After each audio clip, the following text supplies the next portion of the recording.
बस की तिथं कशाला उठा बोलायस तू.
मी असं म्हणत असते नेहमी की माझ्या सभागृहातील सगळे नगरसेवक नगरसेविका फार समंजस लोक आहेत असं मी म्हणत असते नेहमी. स्वराज्याच्या राजमाता जिजाऊ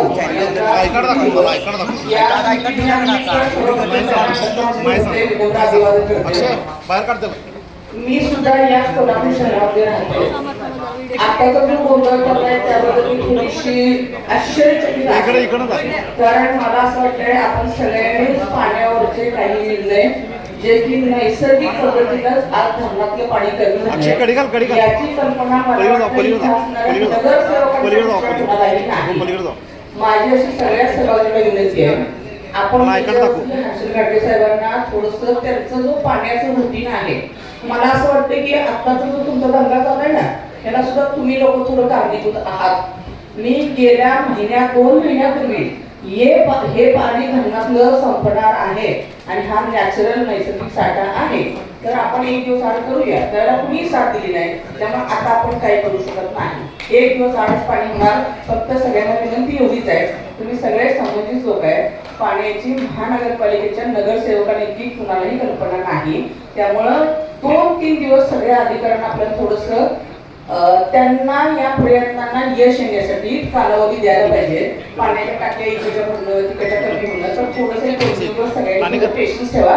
2-3 दिवसानंतर मात्र चांगलं पाणी व्यवस्थित त्याच्याकडे येणार नाही त्याला मात्र मी स्वतः जबाबदार असेल आणि त्याची जबाबदारी घेईन. आपण आता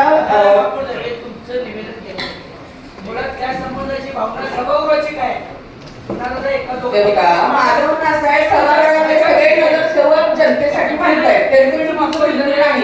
आपण जर तुम्ही मांडलं ना आता तुम्ही या भावना मांडला पण आता प्राप्त परिस्थिती काय झाली याच्यावर बोलायचं नाही सभागृहात ना.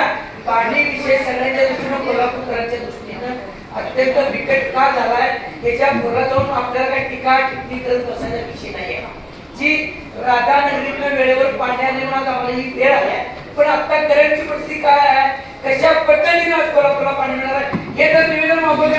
आता नगरसेवक पेट्रोल म्हणून भांडण करून आलाय एक सदस्यांच्या भांडण आलाय ही भावना मांडायची का नाही सभागृहात याचं तर नियोजन काय आहे. लाटकर साहेब तुम्ही उलट मला तर वाटत नव्हतं की तुमच्याकडून मला ही अपेक्षा होती. उलट अधिकाऱ्यांची काय परिस्थिती आहे तिथं जाऊन ते पण करत आहे. आपण त्यांची बाजू घेत नाहीये पण आपल्याला आता सत्य परिस्थिती एक्सेप्ट करायला पाहिजे. 2-3 दिवसाचा अवधी फक्त त्यांना दिला पाहिजे. तुमच्यापेक्षा माझ्या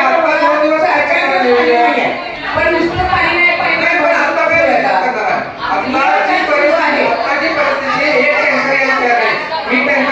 फोन केले सगळ्यांना सांगताय का ज्या पद्धतीने त्या पद्धतीने आपण पाण्याचा सगळ्यांनी बसून घ्या निघून जाईल. प्रत्येकाला विचारायचे पाणी प्रश्नावरती आपण बोलणार आहे.